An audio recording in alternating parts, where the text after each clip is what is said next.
নমস্কার বন্ধুরা, আবার আমি হাজির হয়ে গেছি নতুন এক রেসিপি নিয়ে।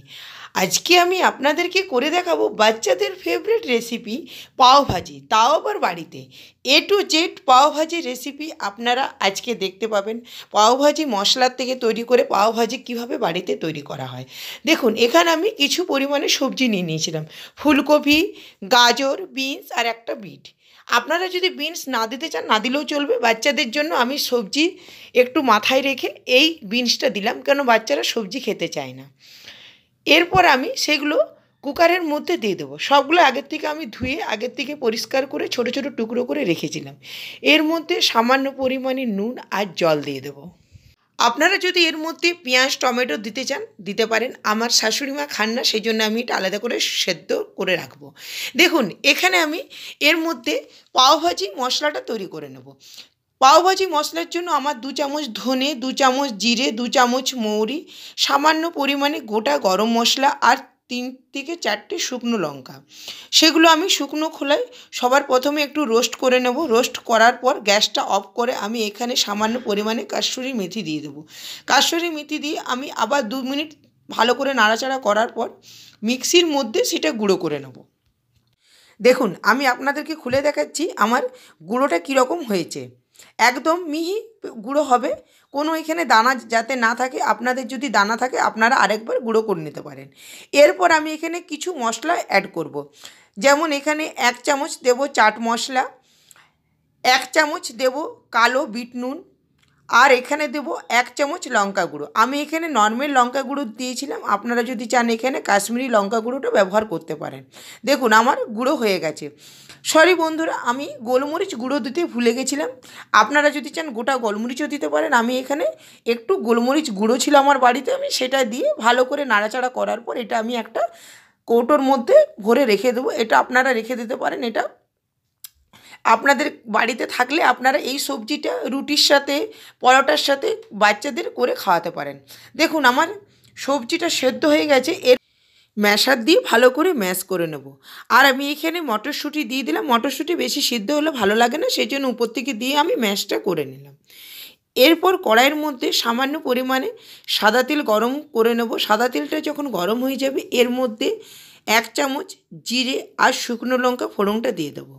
জিরে শুকনো লঙ্কা যখন একটু হয়ে যাবে এরপর আমি আগের থেকে ছোট ছোট করে রেখেছিলাম পেঁয়াজটা দিয়ে দেবো। পেঁয়াজটা যখন একটু লাল রঙটা ধরে যাবে এর মধ্যে দিয়ে দেবো আদা রসুন পেস্ট। আদা রসুন পেস্টটা দিয়ে আমি ভালো করে নাড়াচাড়া করে নেব যাতে গন্ধটা চলে যায় সেই পর্যন্ত। যখন কাঁচা গন্ধটা চলে গেছে আদা রসুনের, এরপর দিয়ে দেবো টমেটো পেস্ট। এখানে আমি 2টো মিডিয়াম সাইজের টমেটো মিক্সিতে পেস্ট করেছিলাম, সেই টমেটো পেস্টটা দিয়ে দিলাম। বন্ধুরা, যখন টমেটো পেস্টটা দিয়েছিলাম আমার ক্যামেরাটা অফ হয়ে গিয়েছিল, আমি বুঝতে পারিনি, আমি টমেটো পেস্টটা দেখাতে পারলাম না। দেখুন, টমেটো পেস্টটা দেওয়ার পর আমি এখানে কিছু পরিমাণে মশলা দিয়ে দেবো। যেমন সামান্য পরিমাণে ধনে গুঁড়ো আর হলুদ গুঁড়ো দেব। ধনে গুঁড়ো হলুদ গুঁড়ো দেওয়ার পর মশলাটা ভালো করে কষে নেব। যখন মশলার থেকে একটু তেলটা ছেড়ে আসবে এর মধ্যে যে আগের থেকে আমি মশলাটা তৈরি করে রেখেছিলাম পাওভাজি মশলাটা, সেটা দিয়ে দেব। পাওভাজি মশলাটা দিয়ে আমি ভালো করে মশলাটা কষে নেব তেল বার হওয়া পর্যন্ত। যখন দেখব মশলার থেকে তেল বার হয়ে এসছে এর মধ্যে আমি যে আগের থেকে সবজিটা সেদ্ধ করে রেখেছিলাম সেই সবজিটা দিয়ে ভালো করে কষে নেব। এরপর আমি সবজিটা দিয়ে দিলাম। সবজিটা দিয়ে ভালো করে কষে নেবার পর এখানে সামান্য পরিমাণে জল দিয়ে দেবো। জল দিয়ে আমি একটু সবজিটা ফুটিয়ে নেব। দেখুন বন্ধুরা, কালারটা কত সুন্দর এসছে।